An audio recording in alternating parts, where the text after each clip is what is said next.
Despite what surfacers believe, not all drow are compelled to worship the Spider Queen. For those who do not want to live under the matriarchy, we remind ourselves that Lolth is not the one who controls the destiny of the drow. The story of Lolth starts in the Dawn Age, when the elven gods entered the stage. Before she was called Lolth, she was known by another name, Araushnee, the elven goddess of the weave.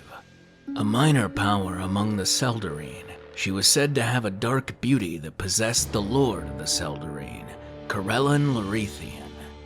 Their courtship bore him 2 children, twin godlings, Eilistrae, the Dark Maiden, and her brother, Vhaeraun, the Masked Lord.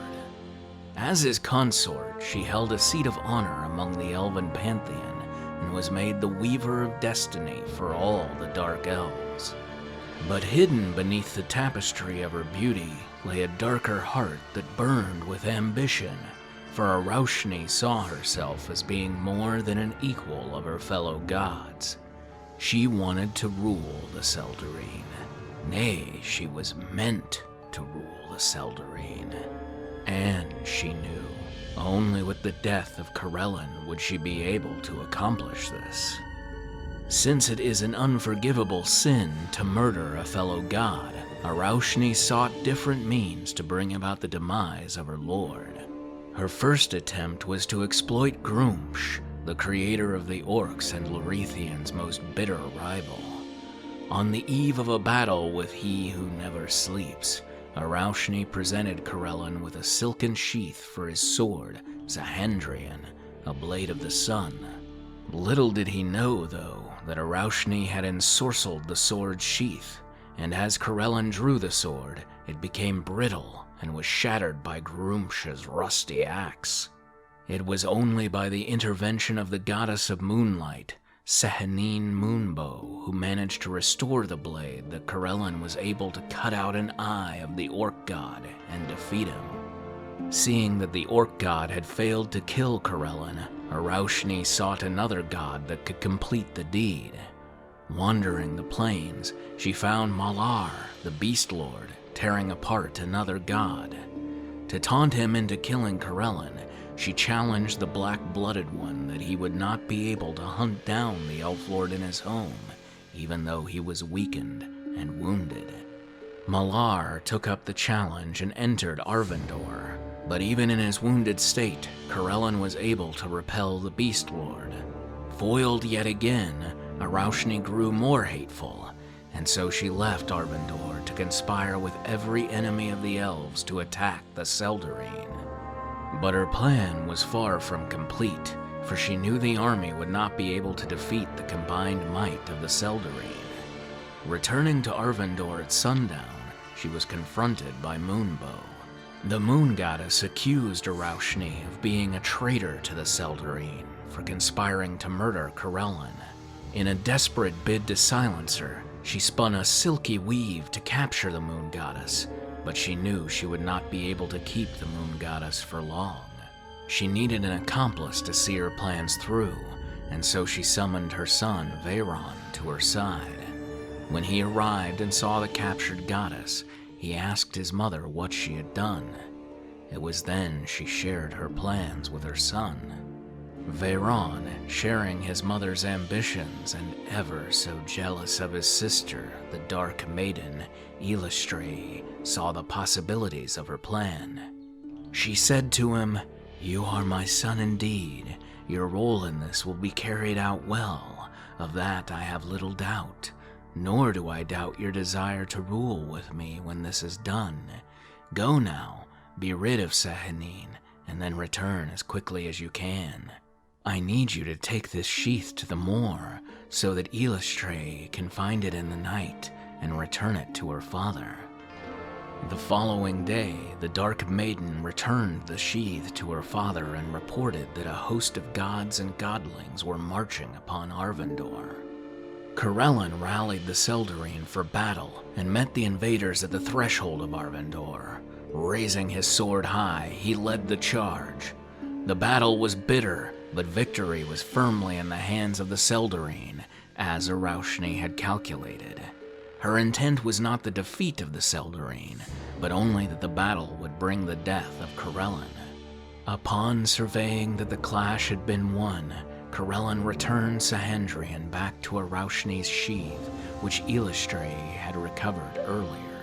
It was at that point Gaunadar, the god of slime, bounded the elf god by his feet, as Vhaeraun, the god of ogres, saw an opportunity to fell Corellon. When Corellon tried to draw his sword, the blade held fast to its sheath. Realizing the treachery among the Seldarine, his eyes turned towards Araushni, who had kept away from the battle, along with her son, Vhaeraun. As the whirling flail of Vhaeraun came closer, an arrow pierced his throat. 2 more arrows managed to bring down Vhaeraun, and a third punched through Corellon's chest, piercing his armor. As the broken army of the enemy fled from Arvandor, the Seldarine gathered around their fallen lord. Although they removed the arrows, he showed no signs of recovering from the wound. Araushni arrived and mourned for her fallen beloved. But the final blow was not yet dealt. She tried to administer a potion, in truth a poison, that would render the elven lord forever in slumber, if not death. Just as the poison was about to spill, a streak of moonlight struck it from her hand, and gossamer threads formed into the shape of the moon goddess, freed from her captivity. Rage filled Araushni. She lambasted her son for not being able to hold Sahandrine long enough for her ruse to be completed. "You idiot! It is too soon, too soon! Another day and I would have had so much power that Sahandrine could have done nothing. But you have destroyed us both!" As she raised her hand to strike at Vhaeraun, she was stopped by Hanali Selanil, goddess of love and beauty, who said that a council of the Seldarine should be called to judge her acts of treason. "And who will call this council?" Araushni sneered, knowing full well that if Corellon remained unconscious, the other gods would have no power to put her on trial. "Wake him if you can, or hold your accusing tongue." Sahandrine Moonbow, Airdrie Fania, and Hanali Selanil then stood beside each other, and a luminous mist began to coalesce the 3 goddesses into a single form, a single goddess of both impossible beauty and daunting power that could compare with Araushni's own.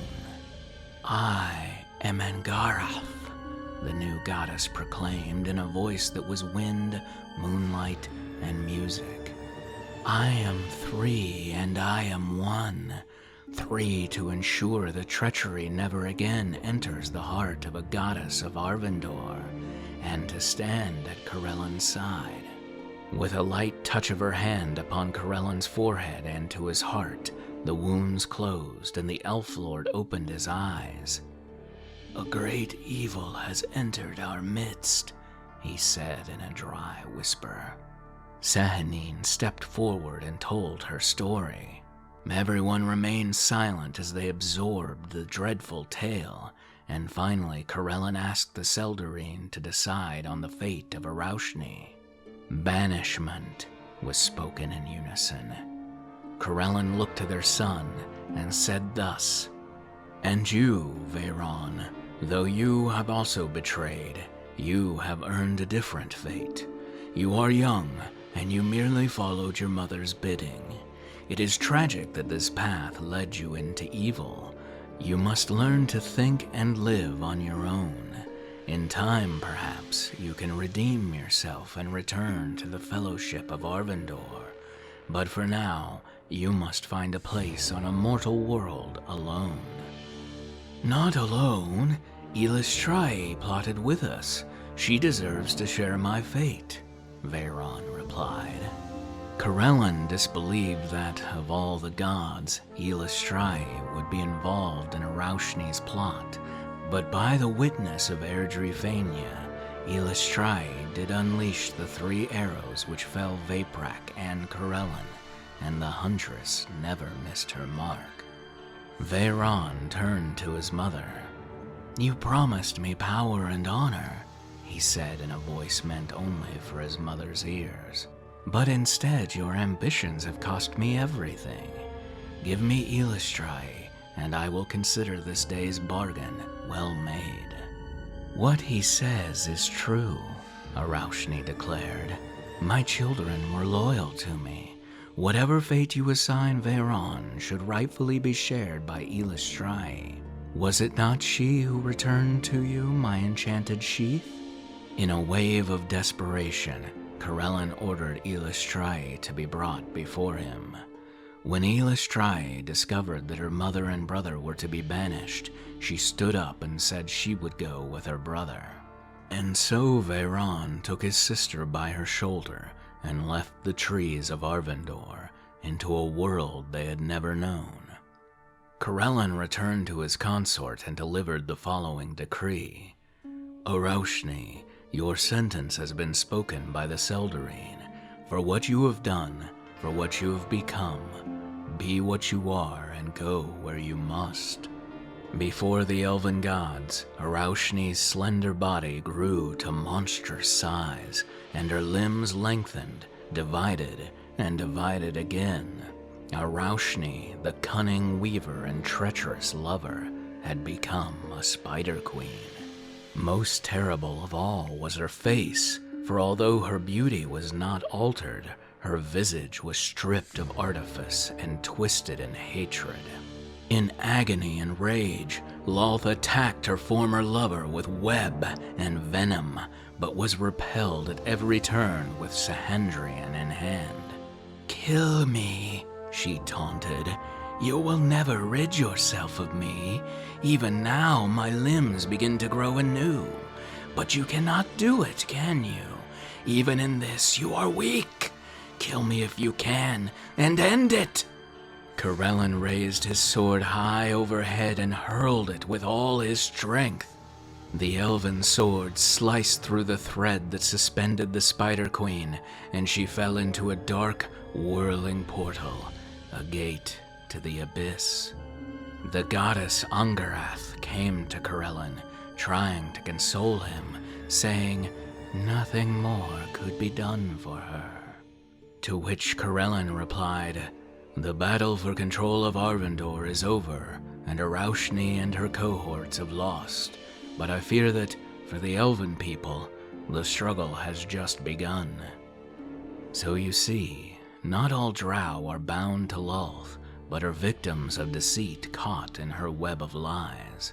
It was because of her that we had fallen out with the Tel'quessir and were condemned into the Underdark. We may not have the strength and numbers to overthrow the matriarchy set in place by Lolth and her arrogant caste of spider kissers, but the day will come when the drow will once more take their rightful place as masters of the night above and rule all in the name of Vhaeraun as he was promised.